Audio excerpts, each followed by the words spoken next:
Il y a des adolescents avec des kalachnikovs.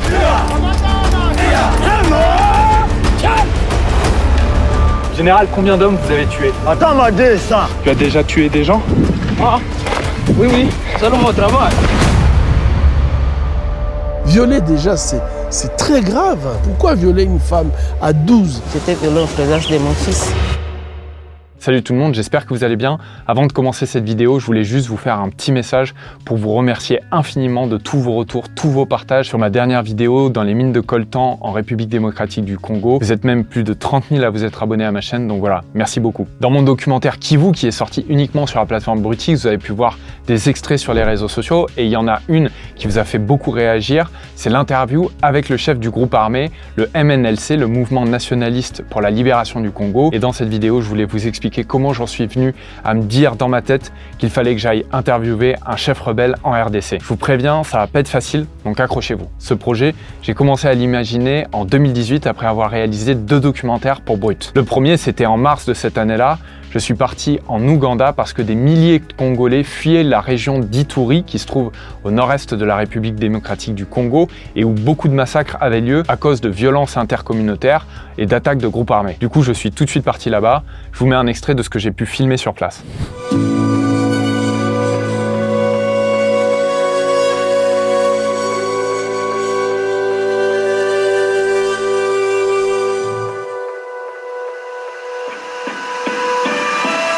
Salut tout le monde, je suis au nord-ouest de l'Ouganda sur la rive du lac Albert.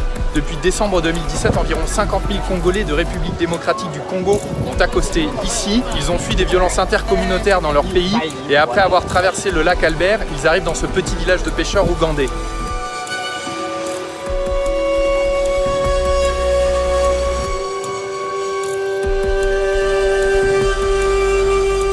Ils sont parfois 60 personnes sur la même embarcation et mettent environ 10 heures pour traverser le lac Albert.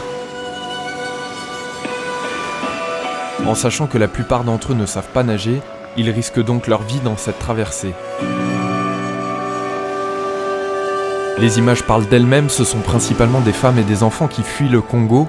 Ils nous ont expliqué que les villages incendiés ne sont pas très loin du lac Albert, et en fait, c'est le meilleur moyen pour les femmes, les enfants et les personnes âgées de fuir, surtout parce qu'ils ont une mobilité réduite. Tous les réfugiés avec qui j'ai pu discuter racontent les atrocités et les massacres qui se passent en ce moment dans la région d'Ituri, au nord-est du Congo. Ça fait mal au cœur. Aussi, nos familles, nos frères et sœurs sont tués, sont massacrés vraiment comme des animaux. Les autres sont coupés par des machettes. Même avec la hache, ça fait du peur vraiment. C'est pourquoi on a fui de l'RDC pour se rétablir ici à l'Ouganda. Nous voulons seulement la paix, pas la guerre. Cette fois-ci, les gens sont tués vraiment bêtement. Ça devient battoir des hommes. Les assaillants, lorsqu'ils arrivent, ils tuent des femmes. Il y a des femmes qu'ils violent. Après avoir, ils les tuent. Il y a des femmes enceintes. Après avoir fait sortir le fœtus, ils tuent le bébé et tuent aussi la femme. C'est comme ça. On n'a pas la protection de l'État congolais chez nous, que ce soit le gouvernement provincial, que ce soit le gouvernement central, il n'y a pas un secours. Nous avons plusieurs promesses et sans secours. Si le sujet vous intéresse, vous pouvez voir cette vidéo en entier sur ma chaîne. Je vous mets un lien en description. Ces témoignages étaient évidemment hyper durs, très émouvants. Et déjà à l'époque, ça m'avait donné envie d'aller sur place pour essayer de comprendre la violence là-bas. Et c'est aussi au même moment que j'ai fait une rencontre importante pour moi, celle de Fatouma. En 2010, j'ai été violée par les rebelles Tcheka. Un rebelle qui s'appelle au nom de Tcheka. J'ai été violée, même en ma présence de mon fils. J'étais violée en présence de mon fils.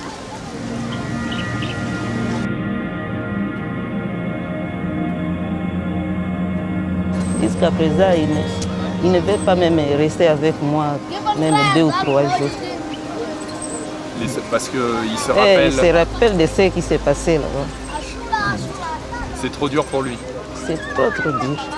Je préfère de rester avec lui, mais je ne sais pas comment je peux le retrouver. Les femmes vivent une vie difficile puisque chaque fois on viole les femmes par les hommes à uniforme, par les soldats du gouvernement. Il y a de l'impunité.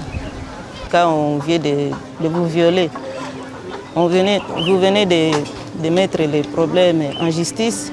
Après quelques jours, on vient de le laisser. Ils retournent encore de violer.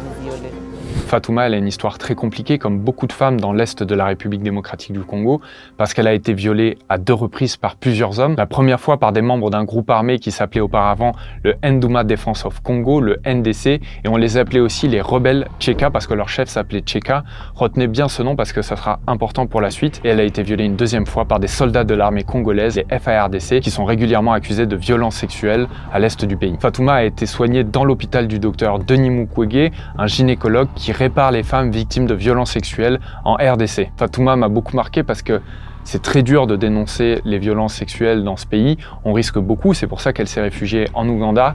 Elle a trouvé le courage de me raconter son histoire alors que c'était extrêmement difficile pour elle. Son histoire m'avait beaucoup ému et je me rappelle très bien qu'à l'époque, je m'étais dit que j'essaierais par tous les moyens d'aller voir un groupe armé en RDC et de les interroger sur les violences sexuelles. Le 2e documentaire, c'était au Nord Kivu en novembre 2018 dans la ville de Beni. J'étais parti là-bas pour filmer la plus grave épidémie d'Ebola de l'histoire de la RDC et qui se déroulait dans une des régions les plus instables où il y a un groupe armé extrêmement puissant qui s'appelle les ADF, des islamistes ougandais, c'est un groupe armé étranger qui commettent très régulièrement des massacres autour de Beni.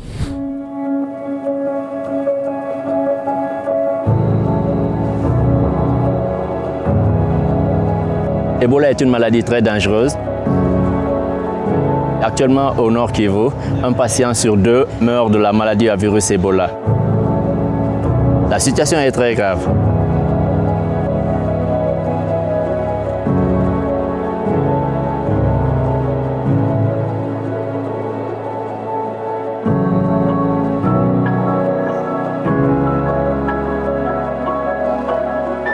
Salut tout le monde, je suis en République démocratique du Congo, plus précisément dans l'hôpital de la ville de Beni, dans la région du Nord Kivu, où sévit actuellement une grave épidémie d'Ebola qui a commencé en août 2018 et qui n'a fait qu'empirer depuis. Ebola entraîne une maladie virale aiguë sévère qui est contagieuse et très souvent mortelle. L'intervention humanitaire reste très difficile à Beni à cause du contexte sécuritaire de la région du Nord Kivu. Plusieurs groupes armés font régner la terreur et l'armée congolaise ainsi que les casques bleus de l'ONU, qui sont censés protéger la population du pays, sont régulièrement accusés de ne rien faire pour changer la situation. L'équipe de surveillance connaît certaines limites. Ils ne peuvent pas accéder dans certains quartiers qui sont dits des quartiers à haut risque, où il y a certaines milices qui tuent, ça tire presque tous les jours. Et il y a beaucoup de décès par arme à feu. La population se dit, ils préfèrent mourir d'Ebola tranquillement à la maison que de mourir d'arme à feu. Ça, c'est une folie extrême. La population n'arrive pas à comprendre, c'est que lorsque tu décides de mourir d'Ebola chez toi tranquillement à la maison, tu meurs pas seul. Tu meurs avec tous ceux qui t'entourent, tu meurs avec les membres de ta famille, tu meurs avec tous ces gens que tu devrais normalement en réalité protéger. Au moment où j'y suis, la situation est tellement dangereuse que les humanitaires qui travaillent dans la ville pour soigner les gens qui souffrent d'Ebola ne peuvent absolument pas sortir de la ville et se rendre dans les villages reculés. Du coup, la maladie se répand de plus en plus. Et en fait, c'est ça qui a fini de me convaincre qu'il fallait que je réalise un documentaire sur la région du Kivu avec comme angle principal les violences que commettent les groupes armés. Pendant très longtemps, j'ai travaillé et enquêté avec mon fixeur pour savoir ce qu'on allait faire. Au début, mon objectif, c'était d'aller voir Guidon Chimiré, qui est le chef du groupe armé dont je vous ai parlé tout à l'heure, le Nduma Defense of Congo. Et Guidon Chimiré, en fait, il a pris la place de l'ancien chef Tcheka qui a été arrêté. Ça a été des mois d'attente pour savoir si on pourrait aller le voir. Et finalement, au cours de l'été 2020, il a accepté de me recevoir. J'ai donc commencé à planifier mon départ.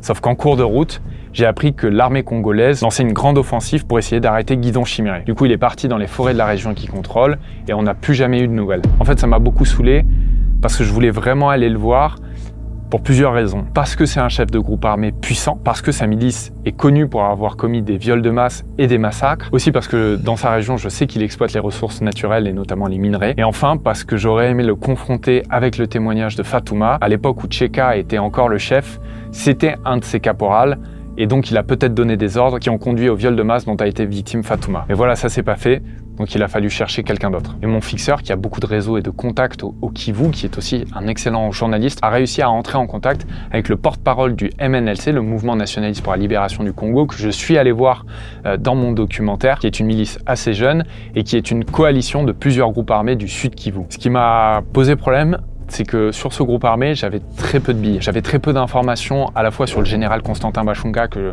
j'allais voir et qui mène les troupes du MNLC, et j'arrivais pas à trouver d'informations pour savoir si ce groupe armé avait commis des violences sexuelles ou non. Et au final, c'est mon fixeur qui m'a convaincu en m'expliquant que c'était un groupe armé puissant dans la région et qu'ils utilisaient peut-être des enfants soldats. Donc on y est allé et ça a donné la séquence que vous avez pu voir sur les réseaux sociaux. Ah ouais, ils sont beaucoup.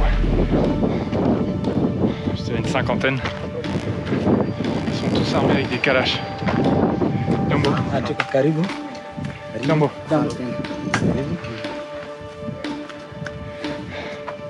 Ah ouais. Il y a beaucoup de jeunes, hein. Il y a des adolescents avec des kalachnikovs. Wow. Les deux derrière moi, ils sont jeunes. Hein. Ouais.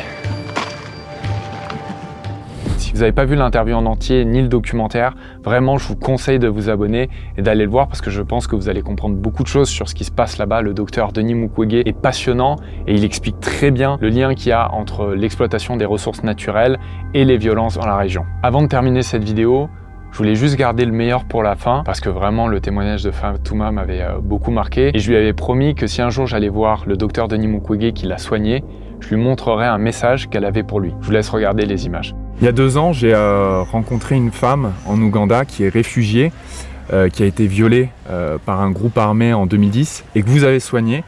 Et elle m'avait laissé un petit message pour vous, elle m'avait parlé de vous. J'aimerais juste vous faire écouter rapidement ce qu'elle disait. Il nous aide beaucoup, il aide tous les mamans au nord Kivu et au sud Kivu. En tout cas, docteur Mukwege, il est un médecin qualifié. Il m'a soigné, il m'a donné les médicaments, même des habits. Il vous a aidé psychologiquement? Oui, il m'a aidé psychologiquement. Merci. Quand vous entendez ce genre de témoignages de femmes que vous avez aidées, qu'est-ce que vous ressentez? Je crois que c'est ça le moteur qui nous pousse à faire ce que nous faisons, puisque je crois que je ne peux pas me rappeler exactement les personnes qui sont passées ici, mais les femmes qui étaient violées et qui ont eu besoin de nous, qu'elles soient du nord Kivu, du sud Kivu, nous les prenons en charge. Et les viols qu'elles subissent, c'est souvent des viols avec extrême violence, où elles sont humiliées devant leurs maris, devant leurs enfants. Elles sont humiliées devant leur communauté. Ce sont des femmes qu'on promène nues, qu'on laisse nues pendant des heures, des jours parfois. Et je crois qu'il y a des femmes qui sont même attachées sur les arbres pendant des jours. Cette violence qu'on impose à ces femmes laisse des traces psychologiques assez profondes. Et lorsqu'elles arrivent ici, on ne soigne pas seulement l'aspect médical ou l'aspect chirurgical, mais on considère également l'aspect psychologique et qui est très très important, puisque l'objectif c'est de restaurer la dignité. L'objectif c'est qu'elles puissent retourner à faire une vie normale et que le fait d'être violé ne soit pas la fin de leur vie, et donc nous les soutenons. Cette femme elle dit que on leur a donné même des habits. Et c'est vrai que parfois elles arrivent ici, la première chose qu'il faut les faire, c'est leur donner la moindre dignité. Cette dignité, c'est au moins pouvoir les habiller, leur donner un kit d'hygiène pour qu'elles se sentent encore souvent, elles disent, quand on m'a violé, on m'a tué, quand on m'a violé, je ne me sens plus comme une femme, je ne me sens plus comme un humain. Et je crois que tous ces gestes qui permettent à ce qu'elles puissent sentir que leur humanité est intègre et que le fait de les avoir violées, on a essayé de détruire leur humanité mais qu'on n'y est pas arrivé. C'est très très important de pouvoir le faire. J'espère que cette vidéo vous a plu. J'essaie de vous raconter du mieux que je peux un peu les coulisses de comment je travaille. Je vais souvent en Afrique centrale, dans les coins les plus reculés, pour essayer de vous parler de ce qui se passe là-bas. Et ça me donne très régulièrement des idées. C'est ce qui s'est passé avec le documentaire Kivu. C'est le fruit de plusieurs expériences sur le terrain. J'espère que ça vous a plu. Moi, je bosse sur plein de projets en ce moment qui vont arriver très bientôt sur Brutix. Foncez vous abonner. On prépare du très très lourd. À très vite.